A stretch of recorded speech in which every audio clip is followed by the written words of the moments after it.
लगता है कि शादी तुम्हें सही तरीके से रास नहीं आई, है ना। शादी भी कह सकते हैं और बकरा ईद भी कह सकते हैं। दोनों तुम्हें सही तरीके से रास नहीं आई बिल्कुल ना। हम दोनों इस वक्त घर से बाहर खड़े हुए हैं और कुछ डिस्कस भी कर रहे हैं आपस में। सबसे पहले तो भुलक्कड़ बंदा हूँ जी, अस्सलाम वालेकुम। कैसे हैं आप सब? अल्लाह पाक आप सबको सलामत रखे, आमीन सुम्मा आमीन। अस्सलाम वालेकुम जी, क्या हाल है सब बहन भाइयों का? अल्लाह पाक आपको खुश रखे, आमीन सुम्मा आमीन। ये बातें मैं इसलिए कर रहा हूँ, तो साय में आ जाओ, इसलिए कर रहा हूँ जी क्योंकि अभी मैं आपको इसका चेहरा दिखाता हूँ। ये साइड चेक करें, ये जगह ना सूजी हुई है इसकी ना, इस साइड के निस्बत ना ये साइड सूजी हुई है। कभी आप समझेंगे मैंने इसको थप्पड़ वगैरह मारे हैं, तो थप्पड़ वगैरह नहीं मारे, ये कुदरती तरीके से सूजी है। सूजी है कहाँ है? दुकान नहीं, ये साइड सूजी है। हाँ। अच्छा, अल्लाह का शुक्र है जी के पिछले दिन से मौसम काफ़ी अच्छा है। मतलब कल भी काफ़ी ज़्यादा अच्छा था और आज भी काफ़ी ज़्यादा अच्छा है। हवा मुसलसल चल रही है। ये जो बेगम साहबा के साथ हुआ है जी, ये कहानी कुछ ऐसे हुई है कि इनकी मेरे ख्याल में कोई दाढ़ में है तकलीफ़। हालांकि हमने इसको इसकी दवाई वगैरह भी ली है, गोलियां वगैरह भी ली हैं और उसके साथ कोई दम भी करवाया है, लेकिन इसको जो है ना आराम नहीं आ रहा। तो अभी मैं इसको कह रहा था कि क्यों ना हम बड़े डेंटल के पास चले जाएं। हो सकता है कि कोई रेशा वगैरह भी हो सकता है। रेशे की वजह से अहमद ये दर्द है ना ख़त्म नहीं हो रहा, क्योंकि मैंने पिछली दफ़ा अपनी दाढ़ों पे दम करवाया था, मुंदरवाई थी यानी कि, तो वो सही हो गए थे। लेकिन ये दाढ़ ऐसे करके क्यों खड़ी होती हो? अपना सहारा तुम्हारा नहीं होता? हाँ, सीधी मुझे लगता है कि ना मेरी दाढ़ में ना रेशा डला हुआ है, रेशा पड़ गया है, जिसमें रेशे की वजह से। और रेशा क्यों पड़ा? क्योंकि शादी पे हमारे घर नीरे चावल ही चावल, चावल ही चावल। और चावलों में से तो वैसे तुम पैदा हो। हाँ, और चावल की वजह से ना मेरी दाढ़ का ना सत्यानाश हो गया, रेशा पड़ गया मेरी दाढ़ में। चले अभी? हाँ चले। ये आइडिया करें जी कि एक दाढ़ की दवाई लेने के लिए भी, क्योंकि हमारे इस शहर में भी कोई डेंटल डॉक्टर नहीं है, उस शहर में भी कोई डेंटल डॉक्टर नहीं है, तो ये हम बड़े शहर जाएंगे कम से कम 30-35 किलोमीटर करके। हमारे जहाँ पे हैं छोटे मोटे हैं जो जम्बूड़, नकली जम्बूड़ लेके बैठते हैं जिससे इन्फेक्शन हो जाए। मुझे इन पे एतबार नहीं।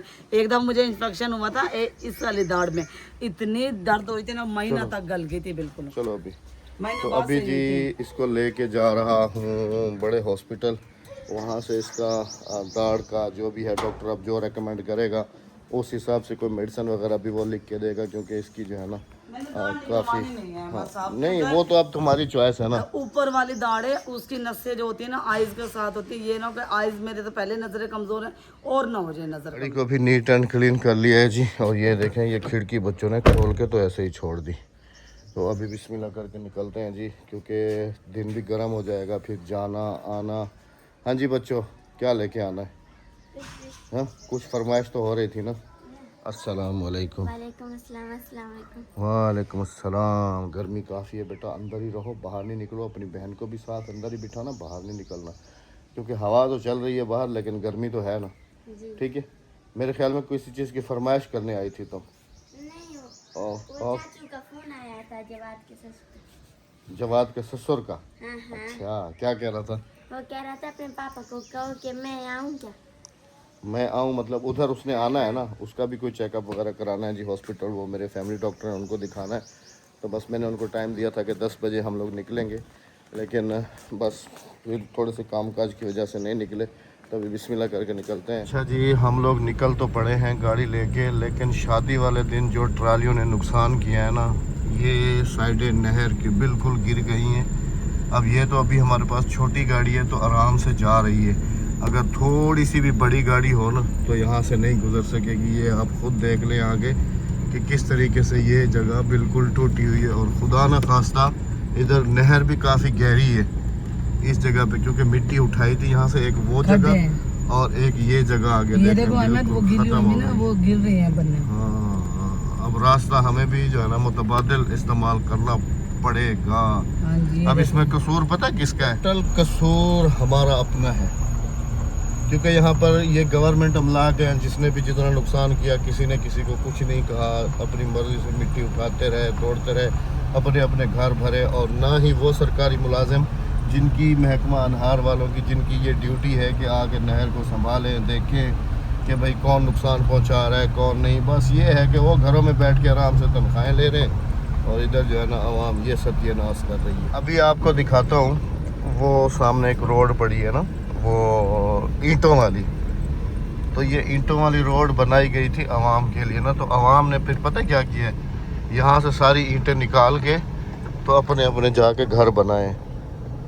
अब हम क्या करें, हम अपने दुश्मन तो खुद हैं, हम क्या किसी कर दूसरे पे क्या हम बात बस करें। अल्लाह पाक हिदायत दे इसको। नहीं, ऐसा अक्ल नहीं है मतलब कि ऐसे लोगों को कि भाई ये रास्ता जो बना है ये हमारी ही भलाई के लिए बना है, ये जो नहर बनी है ये हमारी ही भलाई के लिए बनी हुई है।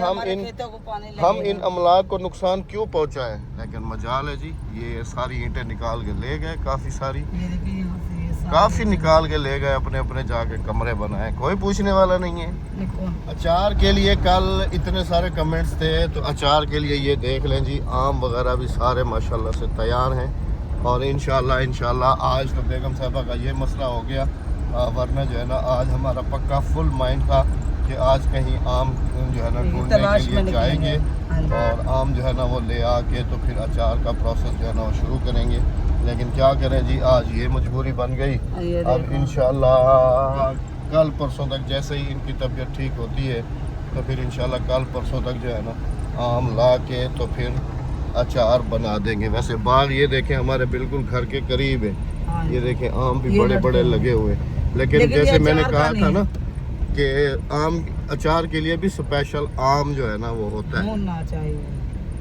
इंशाल्लाह कल से हमारी सर्चिंग जो है ना वो शुरू हो जाएगी इंशाल्लाह। बाकी क्या तरीका कार है, कमेंट्स भी थे काफ़ी सारे, तो इंशाल्लाह आज की वीडियो में जैसे ही हम लोग वापस आते हैं तो फिर सब कुछ आपके साथ शेयर करेंगे। तो वीडियो में साथ रहिएगा और हमारे सफ़र के लिए बहुत सारी दुआएं कीजिएगा। ईद के बाद से अब तक ये हमारा तकरीबन तीसरा से चौथा चक्कर है खानपुर शहर का। 2 दफ़ा तो हम 3 दफ़ा बल्कि बारात के लिए गए, 4 चक्कर हो गए ना। एक दफ़ा आना फिर जाना, फिर आना फिर जाना। मेहंदी पे भी गए, बारात पे भी गए, तो ये हमारा 5वां चक्कर है। आदि को लेकर गए, जवाद का ससुर को लेकर गए और फिर ये मुझे लेके जा रहे हैं। ये देख लें जी, गांव में रहना ना इतना पुरसुकून तो है, लेकिन अभी भी हमारे 2 काम है। हाँ, एक इसकी भी दवाई लेनी है और जवाद के ससुर का भी चेकअप जो है ना वो भी कराना है ना, हमारे फैमिली डॉक्टर से ना। तो यूँ देख लें जी कि गांव में रहना पुरसुकून और समझ लें कि थोड़ा आसान लगता है, लेकिन है नहीं। अब एक दांत के दर्द के लिए भी हमें कितने दूर जाना पड़ रहा है। अल्लाह पाक करम करे जी, पहुंचने वाले हैं, बस थोड़ा सा दूर रह गए। आप सबने दुआ कर दी है कि जल्दी से जल्दी मेरे दाढ़ का दर्द सही हो जाए और मैं अचार शुरू कर दूँ बनाने के। इंशाल्लाह। अब सुनाओ, कुछ फ़र्क हुआ? दवा खाई है ना, सर दिखाते दिखाएंगे। चलो अल्लाह पाक खैर करे जी। हम लोग अल्हम्दुलिल्लाह से बेगम साहबा की दवाई लेके तो बिल्कुल घर के नज़दीक पहुंच गए। बाकी घर चलेंगे, टाइम काफ़ी हो चुका है, टाइम हो चुका है जी इस वक्त तकरीबन वही 2:02 बज रहे हैं, 24 मिनट। तो थोड़ी देर आराम करेंगे, घर पहुंचने के साथ ही फिर आपकी खिदमत में हाजिर होंगे। दोपहर में क्या पकाएं क्या खाएं के साथ इंशाल्लाह।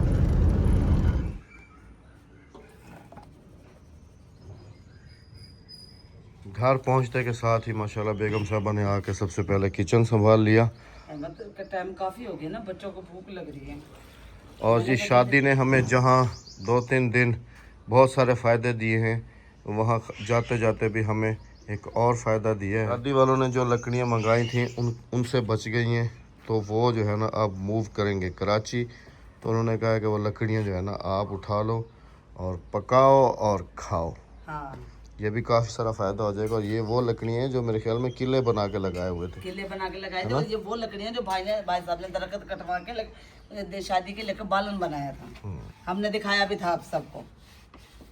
मैंने कहा जो मैं रेसिपी खाना बना रही हूँ वो जल्दी से बनने वाला है, पहले मैं आटा गूंद के रख दूँ ताकि आटा थोड़ी सी अपने बल खा ले आटा और थोड़ा सा नरम भी हो जाए, पकने जोगा हो जाए, जब तक मैं खाना बना लूँगी। और पका क्या रही हो? अमल कड़े बना रही हूँ। अमल कड़े बन रहे हैं जी। हाँ जी, पहले अमल करो फिर कड़े बनाओ। हाँ। ये देखें जी अल्हम्दुलिल्लाह। और गांव में सबसे ज़्यादा इसी चीज़ की ज़रूरत होती है। अगर ये आपके घर में नहीं है तो आप भूखे मर गए, यूँ समझ लें। जैसे शहरों में गैस की लोड शेडिंग होती है ना, यहाँ देहात में भी इसी चीज़ की लोड शेडिंग होती है। अच्छा जी, अभी आते हैं जी मेन टॉपिक की तरफ, मेन बात पे, क्योंकि फिर मेरी काफ़ी बहनों के शिकवे होते हैं कि भाई रेसिपी तो कम से कम पूरा दिखा दिया करें। जैसे उस दिन अरवी के पत्तों ने का सब ने इंतज़ार किया, लेकिन हमने वो शेयर ही नहीं किया। अच्छा जी, अमल कड़े पंजाबी तरीके से जो बनाए जाते हैं जी, पहले भी रेसिपी हम शेयर कर चुके हैं। हाँ जी। दोबारा जी जनाब। तो मैंने इसके अंदर ग्राइंड करे हुए प्याज और टमाटर वो डाले हैं। किसके अंदर? इसके अंदर। इसके किसके? बेसन के अंदर। तो बेसन कितना? पहले बेसन मैंने लिया, देखे आप अपनी फैमिली के हिसाब से लीजिएगा। मैंने लिया 3 पाव बेसन, आधा किलो और 1 पाव बेसन है मेरे पास। 3 पाव मैंने बेसन लिया और इस तरह से मैंने प्याज चूरा बना लिए इस मशीन के अंदर। ये देखिए, ये रखी मशीन। हरी मिर्चें भी इसी तरह से मैंने ग्राइंड की, प्याज भी ग्राइंड करके और पालक बारीक बारीक करके मैंने इसके अंदर डाल दिए 3 पाव बेसन के अंदर। बाकी आप जितना स्पाइसी खाते मसाले डालो, हमने तो भाई स्पाइसी मसाला डाले, हम अपने मुताबिक मसाले डालें। इसमें ग्रीन देखे वो है मिर्चें हैं, मिक्स मसाला है ये वाला, और कुटी हुई मिर्चें हैं, धनिया है, हल्दी है और पिसी हुई मिर्चें हैं, और सब मैंने आधी आधी चम्मच डाली है। ये मैंने 1 चम्मच डाला है। अच्छा जी, अभी आपको मैं डिटेल बताऊं जी। जैसे इसने कहा है मैंने इसमें डाले, किस में डाले भी वो बात में डाले अच्छा ना चलें, सारा ठीक है। यूँ समझ लें जी कि हमारे जो मेहमान हैं ना कराची में, और जो भी हमारी वीडियोस देखते हैं और यहाँ पर आते हैं और कहते हैं, राबिया से फरमाइश करते हैं कि फ़लाँ चीज़ जो है ना आप बना के खिलाओ, फ़लाँ चीज़, तो आज हम शादी वालों को अलविदाई दावत का सरप्राइज़ देंगे, क्योंकि इसकी फरमाइश भी 1-2 दफ़ा वो वीडियो के थ्रू कर चुके हैं। तो यूँ समझ लें कि ये उनकी अलविदाई दावत भी हो जाएगी। और एक सिर्फ मैं उनसे मदद करूंगी कि कड़ी नहीं मैं बना पाई। ओए होए होए, हालांकि कितने दिन तो ये लस्सी इकट्ठी करती हाँ रही जी, है। आप सबने भी देखा था कि कितने दिन हो गए तो मुझे लस्सी इकट्ठी करते, लेकिन वो लस्सी ना रखे रखे थोड़ी सी कड़वी होगी, वो मैंने फेंक दी थी। अब दूध बच ही नहीं रहा जिसकी हम दही जमा। अब ये चूल्हे पे चढ़ाया जाएगा पानी, पानी को बॉयल किया जाएगा। जब बॉयल हो जाएगा तो फिर इसके गुलगुले बना के तो उसमें डाले जाएंगे, गोले बना के, बम के गोले बना के उसमें डाले जाएंगे। फिर उन गोलों को निकालूंगी, ठंडा करूंगी, फिर उसके बाद मैं मसाला भूनूंगी और फिर उसे मसाले में, यानी कि आप साथ रहिएगा, आप स्टेप बाय स्टेप इसका प्रोसेस देखते रहिएगा, फिर ना कहेगा कि राबिया हमें कुछ समझ नहीं आई। नहीं, हम तो आते के साथ ही रेसिपी और ये सब बनाना शुरू हो गए। तुमने ये बताया नहीं कि डॉक्टर ने तुम्हारे दांत के बारे में क्या कहा? उन्होंने एक्सरे करे हैं मेरे दांत के। दांत के एक्सरे? हाँ, दांत का एक्सरे। अल्ट्रासाउंड नहीं होता? इतनी सी मशीन थी जो उन्होंने ना मेरे मुंह में डाल के ना यहाँ दांतों के कैमरा होता है वो? हाँ, कैमरा सा। तो एक्सरे करे, उन्होंने कहा कि इसका अगर ट्रीटमेंट करवाना चाहती हैं आप तो 4 से 5 दिन मुसलसल आपको आना पड़ेगा। मैंने कहा भाई साहब हमारा घर नज़दीक नहीं है जो मैं रोज़ाना रोज़ाना रोज़ाना आपके पास आऊँ।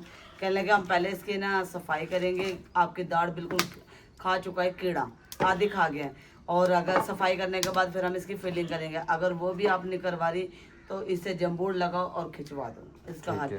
मैंने कहा आप ऐसे करो, मुझे कुछ भी ना करो, ना निकालो दाढ़ ना फिलिंग करो, मुझे दें आप दवाई 5 दिन की। अगर मेरी दवाई खाने से मेरी दाढ़ में दर्द खत्म होता है, पीप खत्म होती है तो सही है, अगर नहीं तो फिर मैं आपके पास आऊँगी, निकलवा दीजिए। ठीक है जी, मतलब आखिरी हाल इसका वही है जो मैंने कहा था। हाँ बस वही, आखिरी हाल इसका निकालना ही बाहर है। तुम्हारी दुआ कबूल हो गई। हाँ, क्योंकि उम्र के हिसाब से दांत जो है ना वो भी या ग्रो करते हैं या रुक जाते हैं, तो ये सारा कुछ जो है ना। हाँ बस बूढ़ी हो गई हूँ मैं। तो तुम अच्छा इस बात से आइडिया करो, जो बूढ़े होते हैं उनके दांत क्यों नहीं होते, ये बताओ। वो तो गिर गए होते ना। गिर कैसे गिर गए होते तुम्हारे हैं? क्यों नहीं गिरे? तो मैं अभी बूढ़ा नहीं हूँ ना। जब मैं बूढ़ी हो गई तुम बूढ़े नहीं हो। हाँ, मेरे तो अभी अल्हम्दुलिल्लाह 32 के 32, 64 के 64 है। हाँ मुझे पता ना, 64 के 64 है ना तुम्हारे सारे। चलें जी, अब पानी आ चुका चूल्हे पे, अब ये बॉयल होगा और इसके गुलगुले बनाए जाएंगे। इसके गुलगुले बनाए जाएंगे।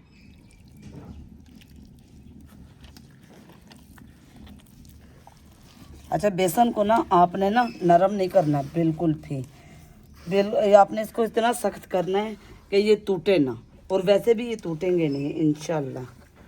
ये देखिए मैं कितना, ये आपने पकौड़ों के जैसा बेसन नहीं बनाना, आपने इतना सख्त रखना है।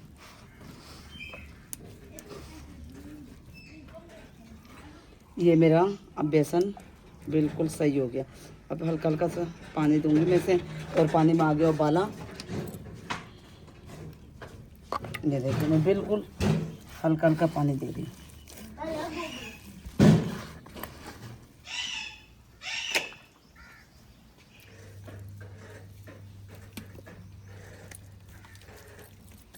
ये देखे माशाल्लाह से गोले बना बना के मैं इसमें डाल रही हूँ पानी में।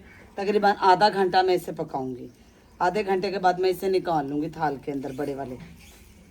ये देखिए, और ये फूल कर इतने बड़े बड़े हो जाएंगे, इन्होंने इतना ही नहीं रहना। माशाल्लाह से फाइनली अब इन्हें निकालने का टाइम आ गया है। ये देखिए ये बन गए, देखिए माशाल्लाह से आधा घंटा मैंने इन्हें पकाया है। ये देखें, इस तरह से आप मेरी तरह से जैसे मैंने बनाया इस तरह के तरीके से बनाओगे ना, ये कभी भी टूटेंगे नहीं। हाँ, पहले रियलाइज करना देखना हमें। लड़का कह रहा है कि आज रियल में देख रहा हूँ, पहले हम वीडियो में देखते थे कि चाची हमारी कैसे खाना बनाती है, हैं? आज रियल में देख रहे हैं। कहने लगा चाची ये क्या है, मैंने कहा ये बम्ब के गोले। ये देखे माशाल्लाह से फाइनली लुक देखे इसका, कितने ज़बरदस्त लग रहे हैं। अभी इन्हें मैं थोड़ी देर के लिए ना, जब तक मैं मसाला अपना इसका रेडी करती हूँ ना, तो जब तक मैंने ना धूप उसमें रखो, धूप में करी हूँ। हाँ, धूप में रख दूंगी ताकि ये सूख जाए अच्छे तरीके से। पंखे के नीचे रखती हूँ मैं इन्हें। और ये पानी ज़ाया नहीं करेंगे जी हम, ये नहीं पानी नहीं नहीं, ये बॉयल पानी है। ये फिर पानी काम आएगा इसकी शोरबा कढ़ी के वगैरह लिए। बनाने के लिए। शोरबा बनाने के लिए ये काम आएगी। ये प्याज हमने क्रश की हुई थी, ये भी हम इसमें डालेंगे मसाला की तरह, जैसे हम आम हंडिया का मतलब मसाला उसी पतीले को साफ करके तो फिर उसी में घी डाल के तो फिर उसी में पका दे। हाँ उसी में पका दिया, क्योंकि वो पतीला खराब थोड़ी था। अब ये बम गोले अगर कोई पहली दफा देख रहा है तो ये ऐसे साबुत नहीं पकेंगे, इनकी कटिंग होगी। इनकी कटिंग होगी। अभी अच्छा मन इन्हों को ना हवा देवे से रख पंखे तलने। अभी मैंने इसे पंखे के नीचे रखवाती हूँ, जिसे कह रही हूँ इसे ले जाओ और पंखे के नीचे रखो। प्याज जैसे ही ब्राउन होते हैं ना, तो हम इसमें ना ये क्रश किए हुए टमाटर, ये देखो, ये भी मतलब मसाला आम जैसे बनाया जाता है, हाँ, वो आम बना के मसाला तो ये है। उसमें डाल के तो फिर भून के उतार लेना है। इसका कोई इतना मुश्किल नहीं है, सिर्फ ये मेरी बहनों को मुश्किल लगता है, ये भी इतना आसान है। ये घुल जाते हैं अक्सर किसी ने हाँ, बनाया। अक्सर को घुल जाते हैं, लेकिन इसको पालक अगर आप कम डालोगे ना, कम मिकदार में, तो ये कभी भी नहीं घुलेंगे। अगर आप इसमें बिल्कुल पालक ज़्यादा क्वांटिटी करोगे तो ये घुल जाएंगे, और अगर ना डालें तो ना डालो तो ये ज़्यादा हार्ड हो जाएंगे। अच्छा, हाँ, अभी मेरे ख्याल में हाँ, बारी है इनकी कटिंग करने की। कटिंग करने की। ये देखे ठंडे हो गए, ठंडे होने के बाद ये देखें,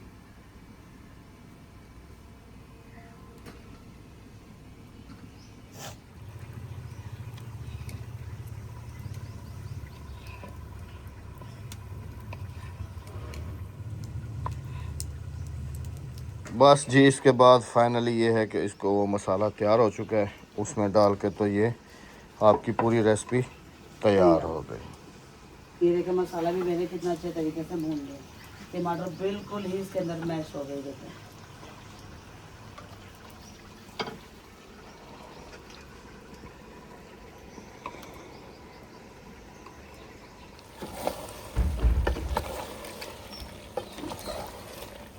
वाह, ये मतलब तैयार हो गए। हाँ ये तैयार है। ये देखे माशाल्लाह से, देखे मैं चमचा भी मार रही हूँ ना, फिर भी ये टूट नहीं रहा है। ये देखे